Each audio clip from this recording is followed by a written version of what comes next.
विविध प्रश्नमाला एकदम आसान है, तो पहले ये देख लो, उसके बाद में करवा देंगे 10.2।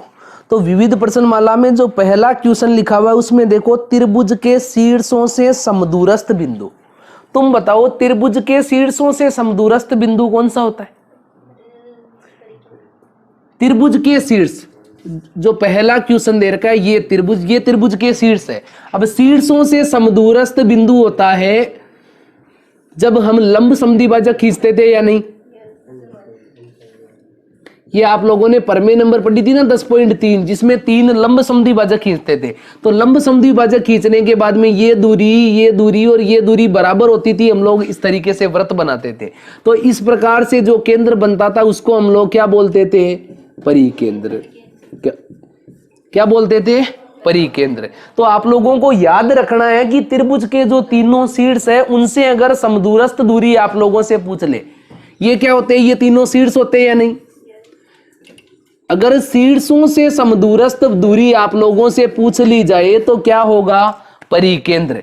और अगर भुजाओं से समदूरस्थ दूरी पूछ ली जाए तो, अगर भुजाओं से समदूरस्थ दूरी पूछ ली जाए तो क्या होगा उत्तर आप लोगों का? ये अंतः केंद्र। क्या हो जाएगा? अंतः केंद्र। ठीक है, इसके अंदर दूसरा देखो, त्रिभुज का गुरुत्व केंद्र होता है। क्या पूछा है इसमें? गुरुत्व केंद्र का पूछा है या नहीं? सबसे पहले देखो ऑप्शन नंबर क दे रखा है, उसमें लिखा हुआ है कि त्रिभुज की भुजाओं के मध्य बिंदुओं से खींचे गए लंब समद्विभाजकों का संगामी बिंदु। तो देखो लंब समद्विभाजक है, उनका संगामी बिंदु क्या कहलाता है आप लोगों का? परिकेंद्र। तो दूसरे का पहला ऑप्शन है, उसका उत्तर तो क्या होगा? परिकेंद्र। इसका मतलब ये उत्तर तो नहीं है। फिर इसका दूसरा देखो, त्रिभुज के कोणों के समद्विभाजकों का संगामी बिंदु। तो आप लोगों को पता ही है कि त्रिभुज है, उसके कोणों के अगर समद्विभाजक किए जाए तो कोणों का समद्विभाजन करने के बाद में त्रिभुज कहाँ बनता है? अंदर की ओर बनता है। और जो केंद्र रहता है उसको क्या बोलते हो आप लोग? अंतः केंद्र। क्या बोलते हो? अंतः केंद्र। या भुजाओं से समदूरस्थ दूरियों का बिंदुपथ पूछ ले तो भी क्या उत्तर हो जाएगा? अंतः केंद्र। तो दूसरे का उत्तर होगा अंतः केंद्र। तो ये भी उत्तर नहीं हो सकता है। फिर उसके बाद में तीसरा देखो, त्रिभुज की माध्यिकाओं का संगामी बिंदु। तो माध्यिकाओं का संगामी बिंदु क्या होता है? गुरुत्व केंद्र। तो आप लोगों को याद रखना है कि गुरुत्व केंद्र कौन सा होता है? त्रिभुज की माध्यिकाओं का संगामी बिंदु। ये जो त्रिभुज होता है इसके अंदर देखो लंब समद्विभाजक नहीं, अब की बार क्या है? माध्यिकाएं दे रखी है। अभी माध्यिकाओं का बताया था ना 2:1 में विभाजित होती है। तो उन माध्यिकाओं का जो संगामी बिंदु है उसको क्या बोलते हैं? गुरुत्व केंद्र। क्या बोलते हैं इसको? गुरुत्व केंद्र। और इसी का आप लोगों के अंतिम दे रखा है त्रिभुज के शीर्ष लंब का संगामी बिंदु। तो शीर्ष लंब का संगामी बिंदु प्रमेय नंबर 10.3 में आपने क्या पढ़ा था? जो शीर्ष लंब होते हैं, जैसे त्रिभुज में ये शीर्ष लंब इस तरीके से दिए हुए रहते हैं, यानी जो लंबवत होते हैं केवल, ये शीर्ष लंब का जो संगामी बिंदु होता है उसको बोलते हैं लंब केंद्र। उसको क्या बोलते हैं? लंब केंद्र। तो आप लोगों को ये चारों जो पॉइंट दे रखे हैं इसके अंदर ये चारों पॉइंट याद रखने हैं। पहला तो क्या दे रखा है? लंब समद्विभाजकों का संगामी बिंदु। तो लंब समद्विभाजकों का संगामी बिंदु क्या होता है? परिकेंद्र। दूसरा आप लोगों को दे रखा है कोणों के समद्विभाजकों का संगामी केंद्र। तो वो क्या कहलाता है? अंतः केंद्र। फिर माध्यिकाओं का जो संगामी बिंदु है वो क्या कहलाता है? गुरुत्व केंद्र। और उसके बाद में जो लंबवत रेखाखंड रहते हैं शीर्ष लंब वाला प्रमेय नंबर 10.3, उनका केंद्र क्या कहलाता है? लंब केंद्र। ये चारों नाम आप लोगों को याद रखने कर लोगे। यहाँ ऑप्शन ग चारों के आगे लिख लेना। ये एक के आगे परिकेंद्र, अंतः केंद्र, गुरुत्व केंद्र और लंब केंद्र लिख लोगे।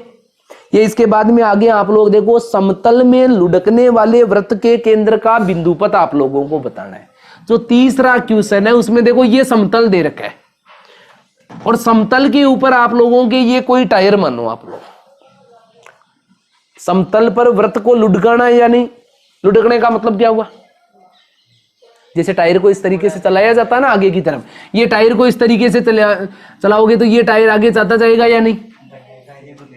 टायर कैसे घूमता है? ऐसे घूमते हुए आगे जाएगा या नहीं? तो ये इसका केंद्र है, वो इतनी दूरी पर रहेगा या नहीं? हर बार ये केंद्र समान दूरी पर रहेगा या नहीं? ये समतल के ऊपर देखो केंद्र इस तरीके से जाएगा समान दूरी पर, तो ये समतल से ये केंद्र कैसा रहेगा, समांतर। कैसा रहेगा, समांतर। तो इसका उत्तर क्या हो जाएगा आप लोगों के, समांतर। अगर समतल पर किसी भी वृत्त को लुढ़काया जाए, या किसी टायर के लिए भी बोला जाए, या किसी गाड़ी के पहिए का जो केंद्र है उसके लिए बोला जाए, तो क्या हो जाएगा, इसका बिंदुपथ कैसा होगा, समतल के समांतर। समझ में आ गया। क्वेश्चन नंबर 4 देखो, यदि किसी त्रिभुज की दो माध्यिकाएं समान हो तो त्रिभुज होगा। अभी अभी उदाहरण नंबर 3 पढ़ा था हम लोगों ने कि अगर त्रिभुज की दो माध्यिकाएं समान हो तो, हम लोगों ने अभी अभी पढ़ा है या नहीं, तीसरा उदाहरण की अगर दो माध्यिकाएं अगर आप लोगों को समान दे रखी है तो ये वाली भुजा इसके बराबर होगी, फिर ये वाली भुजा इसकी दुगुनी, ये इसकी दुगुनी, ये बराबर बराबर, तो ये दो भुजाएं बराबर होगी तो त्रिभुज कैसा हो जाएगा, समद्विबाहु। अगर दो माध्यिकाएं समान है तो त्रिभुज कैसा होगा, समद्विबाहु। और ये अगर ये क्वेश्चन इस तरीके से दे दे कि तीनों माध्यिकाएं आपस में समान है, तो तीनों माध्यिकाएं समान होने पर त्रिभुज कौन सा हो जाएगा, समबाहु। कैसा हो जाएगा, समबाहु। कॉपी में लिख लेना अच्छे से। एक तो इन चारों का लिख लेना कि परिकेंद्र कौन सा होता है, अंतः केंद्र कौन सा होता है, गुरुत्व केंद्र कौन सा होता है, लंब केंद्र कौन सा होता है। समतल वाले का हो ही जाएगा कि समतल के समांतर है, और इस क्वेश्चन का हो जाएगा कि अगर दो माध्यिकाएं समान है तो कौन सा त्रिभुज, समद्विबाहु, और तीनों माध्यिकाएं समान है तो कौन सा त्रिभुज हो जाएगा, समबाहु त्रिभुज। ठीक है। 5वें क्वेश्चन में क्या लिखा हुआ है कि AB और CD दो समांतर रेखाएं हैं, समांतर नहीं है, असमांतर रेखाएं। सामने देखना है 5वें क्वेश्चन में क्या लिखा हुआ है, AB और CD कैसी रेखाएं हैं, असमांतर रेखाएं। सबसे पहले तो आप लोग बताओ कि कोई रेखाखंड दे रखा है AB और CD, ये AB और CD लिख दिया है, ये असमांतर रेखाएं हैं। रेखाओं का मतलब क्या होता है, कहीं ना कहीं आगे जाके मिलेगी। तो मतलब ये AB और CD अगर असमांतर रेखाएं होगी तो कहीं ना कहीं एक दूसरे को प्रतिच्छेद करेगी या नहीं। तो आप लोगों को एक चीज का पता होना चाहिए, अगर समांतर रेखाएं हैं तो कभी भी प्रतिच्छेद नहीं करेगी, लेकिन अगर समांतर रेखाएं नहीं है तो कहीं भी ये प्रतिच्छेद करो, चाहे थोड़ी दूर आगे जाके प्रतिच्छेद करे, लेकिन प्रतिच्छेद जरूर करेगी। तो यहां बोला हुआ कि समांतर नहीं है, इसका मतलब प्रतिच्छेद करेगी, और जब रेखाएं प्रतिच्छेद करेगी इसका मतलब इसका बिंदुपथ क्या होगा, इन दोनों ये जो असमांतर रेखाएं या प्रतिच्छेद करने वाली रेखाएं हैं उनके मध्य बनने वाले कोण के समद्विभाजक रेखा। ये उत्तर होगा या नहीं इसका। तो इसमें बोला हुआ है AB और CD असमांतर रेखाएं, इनसे समान दूरी पर रहने वाले बिंदु P का बिंदुपथ आप लोगों को बताना है। तो बिंदु P का बिंदुपथ क्या हो जाएगा, दोनों रेखाओं को मिलाने वाली रेखा का जो कोण बनता है उसकी समद्विभाजक रेखा। तो इसमें देखो कौन सा, बिंदु P से होकर जाने वाली रेखाएं AB के समांतर रेखा होगी, गलत लिखा हुआ है। दूसरा, बिंदु P से होकर जाने वाली रेखाएं AB और CD से अंतरित कोण की समद्विभाजक रेखा। तो इन दोनों रेखाओं से अंतरित कोण की समद्विभाजक रेखा होगा या नहीं, तो इसका उत्तर कौन सा हो जाएगा, ऑप्शन नंबर B। कर लोगे। ये क्वेश्चन नंबर 6 देखो उसके बाद में। तो क्वेश्चन नंबर 6 में लिखा हुआ है, वह त्रिभुज जिसके लंब केंद्र, परिकेंद्र और अंतः केंद्र संपाती हो कहलाता है। संपाती का मतलब क्या होता है, संपाती का मतलब एक ही लाइन नहीं होता है, संपाती का मतलब होता है एक ही जगह। यहां क्या हो रहा है कि कोई भी ऐसा त्रिभुज जिसमें परिकेंद्र भी यहां पे, उसका अंतः केंद्र भी यहां पे है और उसका लंब केंद्र भी यहां पे है, ऐसे त्रिभुज का नाम बताना। तो जब कभी भी आप लोगों से इस तरीके के त्रिभुज का नाम पूछा जाए तो इस तरीके का जो त्रिभुज होता है उसका नाम क्या है, समबाहु त्रिभुज। कौन सा त्रिभुज होता है, समबाहु त्रिभुज। ठीक है। समबाहु त्रिभुज में क्या होता है, माध्यिकाएं भी बीच में से आएगी तो यहीं से आएगी, जो लंबवत रेखाखंड होगा वो भी बीच में ही आएगा, और उसके अलावा जो अंतः केंद्र आएगा वो भी बीच में ही आएगा। मतलब इसके तीनों केंद्र क्या होते हैं, एक ही जगह होते हैं। ये अगर वृत्त भी बनाओ, आप लोगों ने रचनाएं में बनाया था तो रचनाओं में आपने देखा था कि समबाहु त्रिभुज का जब आप लोगों से चित्र बनवाया था तो उसमें पूछा था कि इसमें परिकेंद्र और अंतः केंद्र दोनों साथ में बनाओ, तो आप लोगों ने बनाई थी। तो एक ही केंद्र से परिकेंद्र और अंतः केंद्र बना था या नहीं, तो इसमें परिकेंद्र, अंतः केंद्र, लंब केंद्र सब एक ही जगह पर उपस्थित होते हैं। ऐसे त्रिभुज का नाम क्या है, समबाहु त्रिभुज। ध्यान में रख लोगे। उसके बाद में देखो क्वेश्चन नंबर 7, वह त्रिभुज जिसका लंब केंद्र त्रिभुज का शीर्ष बिंदु हो।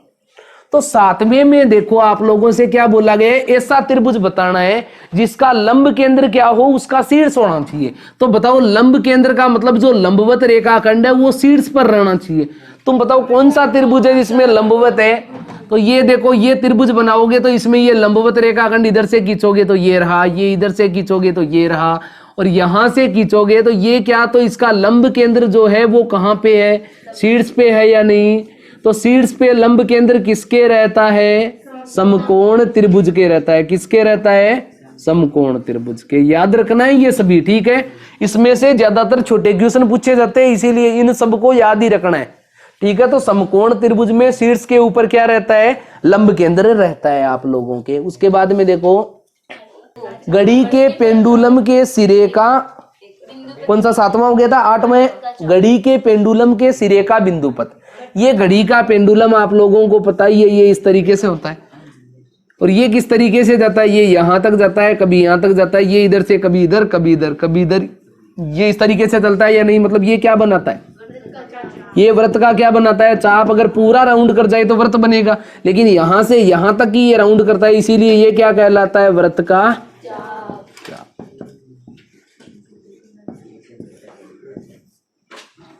ठीक है, कर लोगे।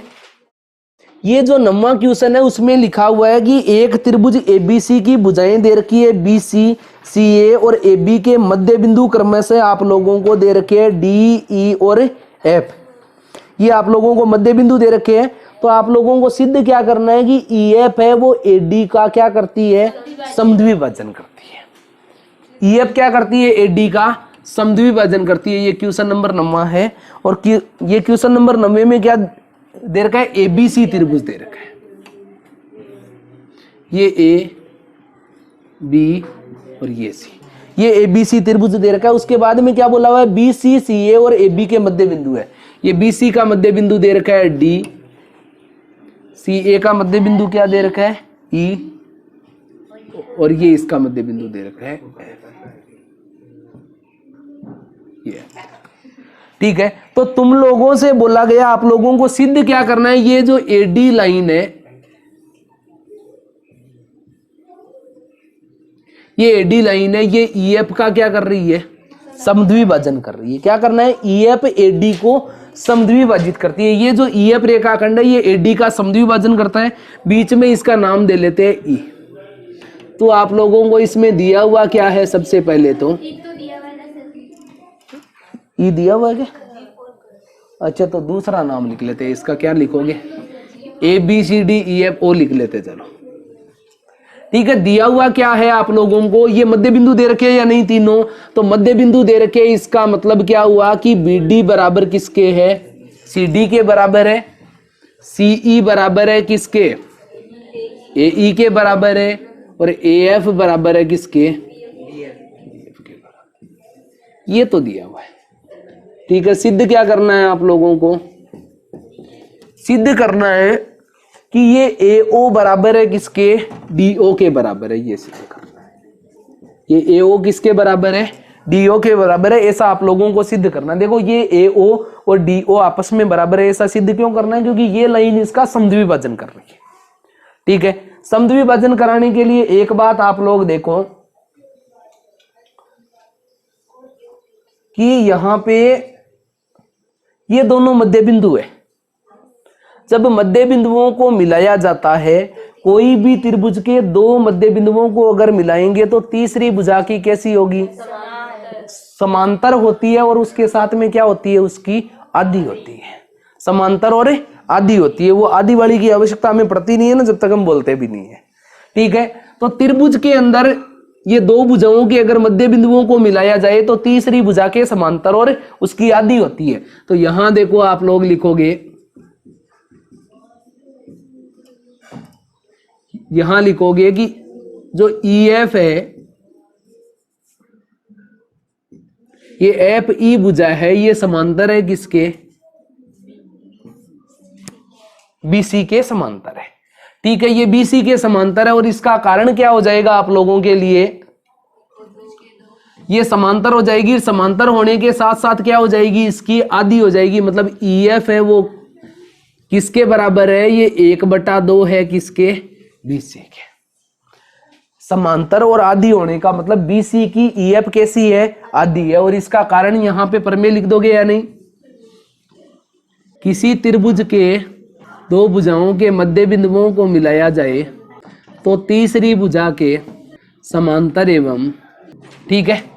यहां अब आप लोग देखो, जब ये दोनों, ये भुजा इसके समांतर है तो इसमें देखोगे ये वाली भुजा इसके समांतर है या नहीं इस त्रिभुज में, तो ये मध्य बिंदु से ये दोनों लाइनें समांतर है। आप लोग अब त्रिभुज देखोगे, कौन सा त्रिभुज, ABD, त्रिभुज ABD त्रिभुज के अंदर अगर आप लोग देखोगे तो BD भुजा है वो समांतर किसके है, ये FO के बराबर है या नहीं, ये FO के समांतर है या नहीं। किसी को भी दिक्कत है तो बता दो। ये केवल इस त्रिभुज में देखोगे, देखो ये इस त्रिभुज में देखोगे तो यहां देखो ये इस भुजा के समांतर दे रखी है या नहीं, और ये इस भुजा के मध्य बिंदु से है, मतलब इस भुजा का भी क्या हो रहा है, ये मध्य बिंदु हो रहा है या नहीं।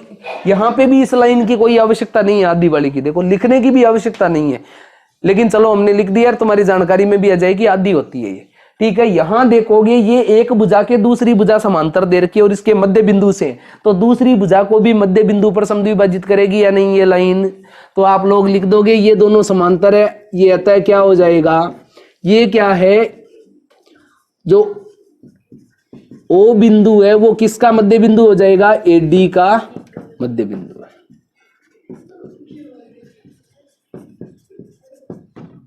ठीक है, कारण लिख दोगे ना यहां पे, कारण क्या लिखना है, किसी त्रिभुज की एक भुजा के मध्य बिंदु से दूसरी भुजा के समांतर खींची गई रेखा तीसरी भुजा को भी मध्य बिंदु पर, तो यहां क्या हो जाएगा, देखो ये विलोम हो रहा है या नहीं, कि ये इसके समांतर दे रखी, आप लोगों को पता है दोनों भुजाओं के मध्य बिंदुओं को मिलाते हैं तो इसके समांतर होती है, मतलब ये इसके समांतर है और मध्य बिंदु से है, तो दूसरी भुजा के भी मध्य बिंदु से मिलेगी या नहीं। और मध्य बिंदु से मिलने का मतलब ये जो O बिंदु है वो AD का अगर मध्य बिंदु है तो ये वाला टुकड़ा इस वाले टुकड़े के बराबर हुआ या नहीं, तो अतः आप लोग लिख दोगे AO बराबर है किसके, DO के। ये है, समझ में आ गया। बस करना क्या है, इस त्रिभुज में देखो कि ये दो भुजाओं के मध्य बिंदुओं को मिलाया गया है, सामने देखना ये दो भुजाओं के मध्य बिंदुओं को मिलाया गया है, तो ये लाइन इस लाइन के समांतर हुई या नहीं। जब ये पूरी लाइन इस पूरी लाइन के समांतर है तो ये इतनी सी लाइन के समांतर हो जाएगी या नहीं। फिर आप लोग इस त्रिभुज में देखोगे कि ये तीसरी भुजा के ये समांतर दे रखी है और मध्य बिंदु से जा रही है, तो इस सामने वाली भुजा को भी मध्य बिंदु पर मिलेगी या नहीं, तो ये इसको मध्य बिंदु पर मिलेगी। इसका मतलब AO बराबर किसके है, DO के बराबर है। बस इतना सा आप लोगों को सिद्ध करना।